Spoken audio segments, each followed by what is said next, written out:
today, so not a crazy amount, but worth doing a daily recap for.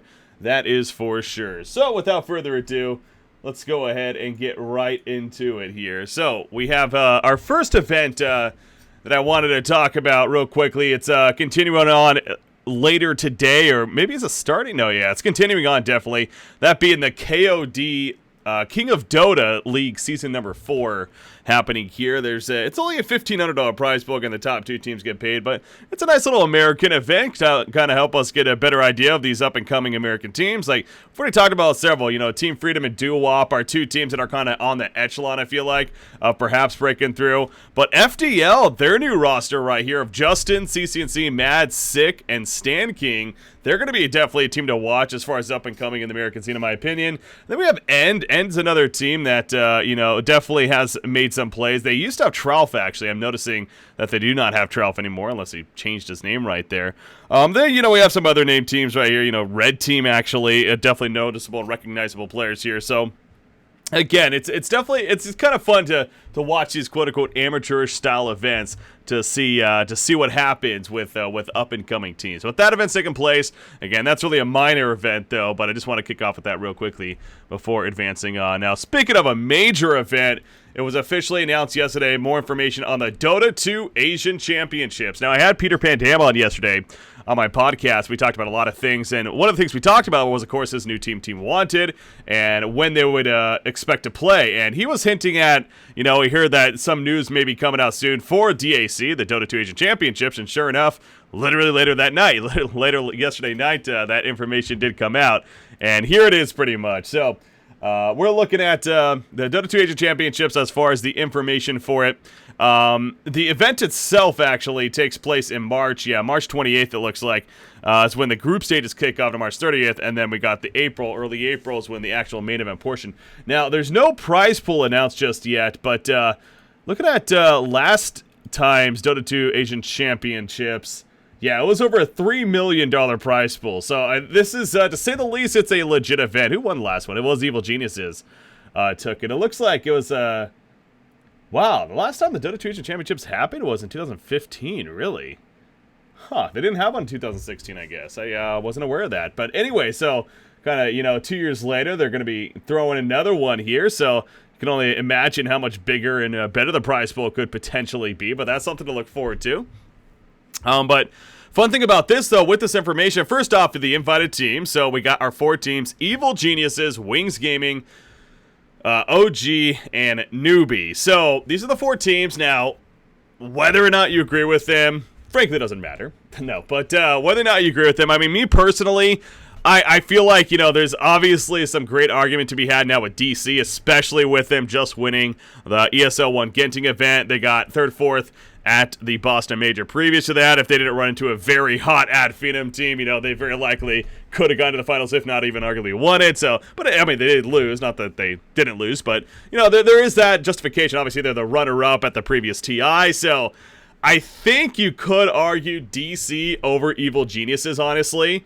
Evil Geniuses, I mean, when it comes to their results as of late, the Boston Major, sure, it was the same thing, 3rd, 4th place finish, but still, maybe a little bit disappointing for them. They also dropped those 2 series to Complexity earlier on in the tournament. Now, you could argue that doesn't really matter. It's the end result that matters, and I kind of agree with that. But, when you're talking about invited teams, you really have to take in a lot of information right here. Then on top of that, obviously, they finished 3rd at TI, which was behind DC, to be fair. They had a disappointing result at the Northern Arena as well. If I'm not mistaken, they finished 3rd there, the previous slam before the Boston Major that took place. So then they didn't even play, obviously, at ESL 1 Genting. So I think you really could have... I think you really could argue that DC should be here in place of Evil Geniuses. And honestly, I feel weird almost saying that because I haven't been necessarily sold on DC for a while now. But winning ESL 1 Genting and how good they look doing it, I think that's what really, really sold me in the end. I mean, they definitely look solid at Boston Major. Obviously, their 2nd place finish at TI is very respectable. And then that finish there. Yeah, you think DC's a hot team. Exactly. And the results speak for that. So now there's the argument to be made. If you're DAC, the one thing as we were looking at right here, the previous championships, now granted this was 2 years ago, but EG, they are the previous winners. So you got to wonder how much they're justifying it with that. Now, I frankly think that's bullshit if that's the case.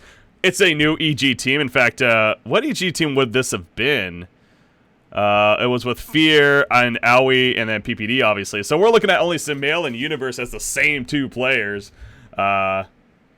It's a different team completely. Again, this was 2 years ago, a little over 2 years ago now. So I guess from now it's about 2 years ago. Anyways, the point is, yeah, I don't think that you could justify just because they won the last one that they should belong in this one. So I'm not that sold on EG being here, but I can understand from their perspective. EG is insanely huge in China. The brand name is insanely huge in China and all around the world when it comes to Dota 2. So from looking from an event perspective and simply they want to make sure, you know, they have the best teams to represent as well, that's probably what put them towards EG in the end. I would not be surprised. But I do think DC got a little bit screwed here when it comes to them not getting invited to such an event. Their results just frankly are flat out better than Evil Geniuses as of late. I mean, there's just really no ifs and buts about it in my opinion. So, you know, it is what it is though. I'm sure DC obviously going to be one of the favorite teams to qualify now. That will mean that, you know, obviously they're going to have to just go through quite a gauntlet, though. We just finished talking about that the American region, it's getting bigger and better. There's these new teams. You got the new PPD team. You got Team Onyx. You got Complexity. You got NP.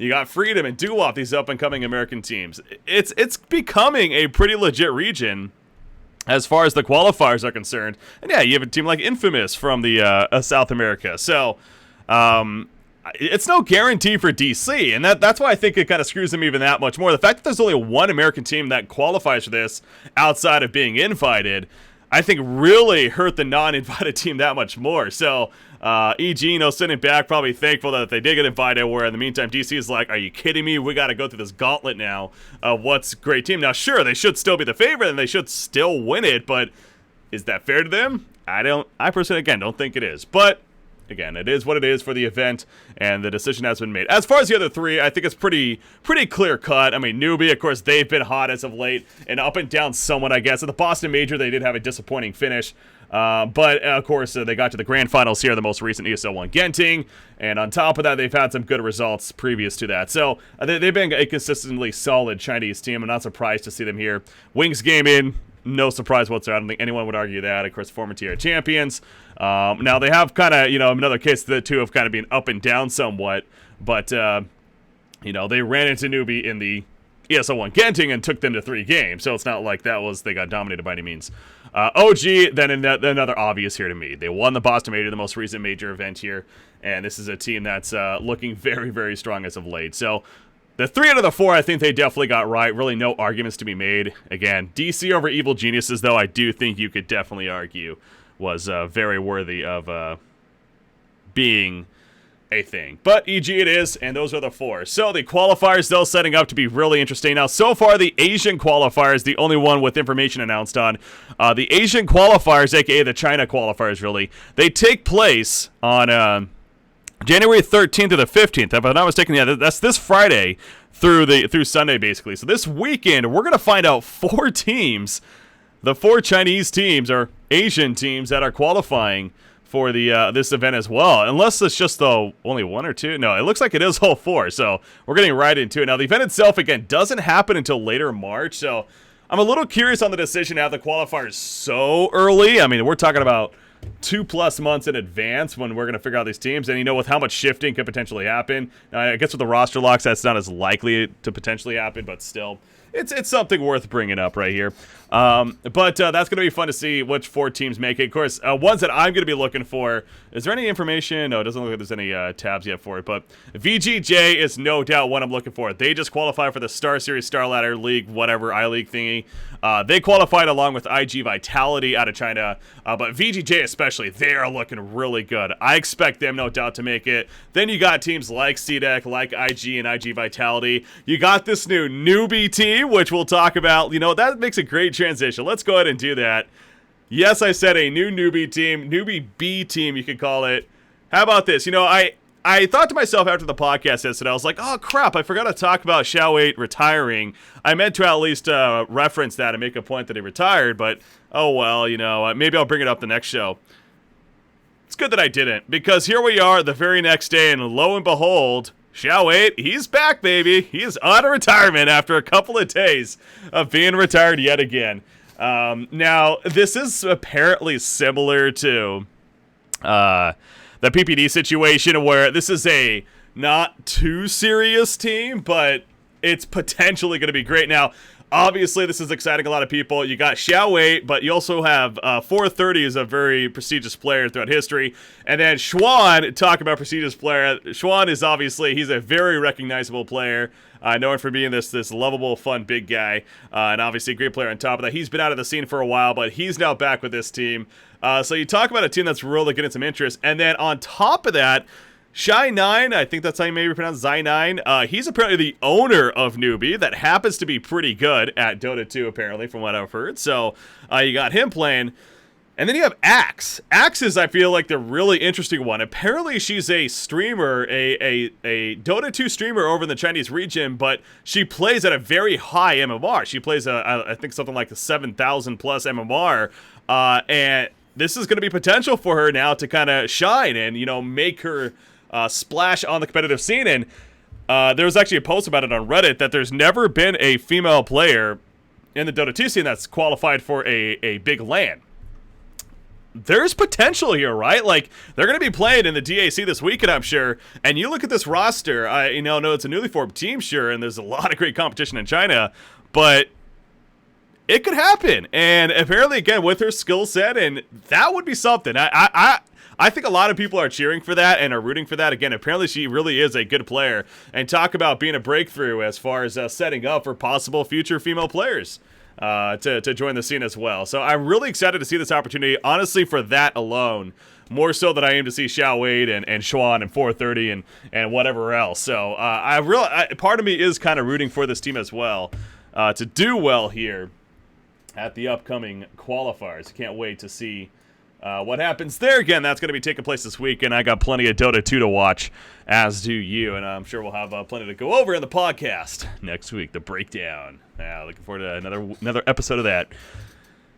All right, guys, but that's going to do it for the daily recap here. What is January 10th, 2017? Hopefully you guys enjoyed that, and look forward to the next daily recap, obviously tomorrow. Until then, take it easy, guys. All right. There we go. The daily recap is complete. I need to get this open.